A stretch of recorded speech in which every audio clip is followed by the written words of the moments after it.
So in today's video, I want to talk to you guys about a technique that I absolutely hate, but it catches giant fish. And so I force myself to throw it. And that is the Carolina rig. A Carolina rig is one of the most deadly tools that you can throw really all year long, but especially in the pre-spawn and throughout the spawn. I'll tell you a little story I have with the Carolina rig. So again, it's something that I absolutely hate to throw, but I've got all the tools that I need in my boat and in my kayak to tie it on at any given time because it does catch giant bass. So this has been a couple springs ago, and I was out fishing and I was on the bank trying to force that kind of shallow water pre-spawn bite, looking for those fish that wanted to eat a spinnerbait, a bladed jig, and those fish just had not moved up yet. They're just not there. I mean, you know, they're still kind of off the bank a little bit. They're off on those deep points. They're wanting to move up shallow, but it's just not happening. And so I ended up sitting down and running across the lake a little ways, and I come up on some big deep water points that I knew fish would hang out on in the pre-spawn. Now these points were long tapering points with deep water access on both sides. So like the top of the point was anywhere from like 5 to 10 foot of water, and then would roll off into like 20 foot of water. So it was a pretty drastic drop off, and those fish were sitting right in that kind of transitional area where it went from like 10 to 15 foot right into 20. And so I stood up, no electronics or nothing like that. I just kind of knew there was an area that those fish would hang out and where they'd live, and I'd had some success in the past. And I stood up and I threw a jig out there, and I drug the jig, nothing. And I was like, golly, I know what I need to do, but I don't want to do it. So I picked up the Alabama rig, threw it in there a couple times. They wouldn't eat it. I picked up a drop shot, threw it in there, and they wouldn't eat it. And then finally I said to myself, all right, you've got to tie it on. And I tied on the Carolina rig. And the thing about the Carolina rig is it's a big fish catcher. I mean, you're going to get big bites on it. You can catch numbers too, but for the most part, in my experience, that bigger than average fish wants to eat it. So I tied on the Carolina rig.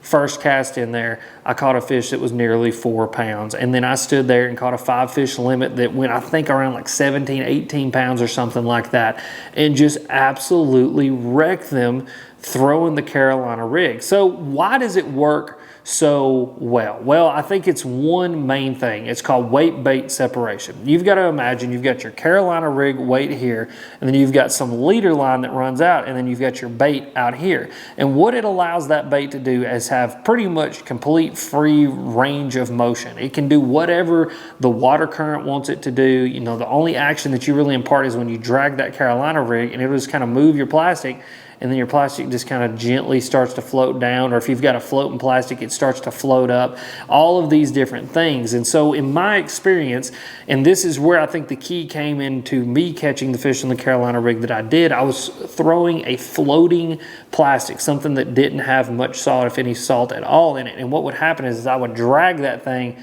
and then that bait would start to slowly float up. And in my experience, when the water temperatures are rising, and you know, in that pre-spawn time frame, when the water temperatures start to rise, the sun starts to come out, water starts to get warmer, for some reason bass love to eat things that float. I don't really know what it is. Like, you can bring it down to them. It's like a jerk bait or anything like that. You bring it down to them, and when it starts to float up, they eat it. And I think a lot of it has to do with the fish just thinks it's running away from it, and so it tries to eat it. Well, with that Carolina rig, that's exactly what I was doing, and I ended up putting some big fish in the boat. And what's really cool about a Carolina rig is you can fish it from literally dirt shallow all the way down to pretty much as deep as you want it to sink. You can fish it in grass, you can fish it around wood, you can fish it around brush piles, and it's going to come through there fairly easy because you've got the weight away from your bait, and then you've got your bait essentially Texas rigged with a Tex-Pose hook so that, you know, it can come through the structure and the cover just as well as a Texas rig or anything else would. And so it's a rig that I hate.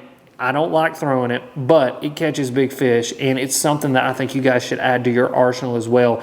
Keep in your little Rolodex of ideas when it comes to bass fishing. And if you're out there, it's tough, the fish aren't wanting to eat, tie on the Carolina rig and start dragging it around in some of the areas that you'd been fishing, the crankbait, the spinnerbait, the Texas rig, the drop shot, anything else, and see if you put some big fish in the boat. And also, if you want to see these tips in action, click this video right here.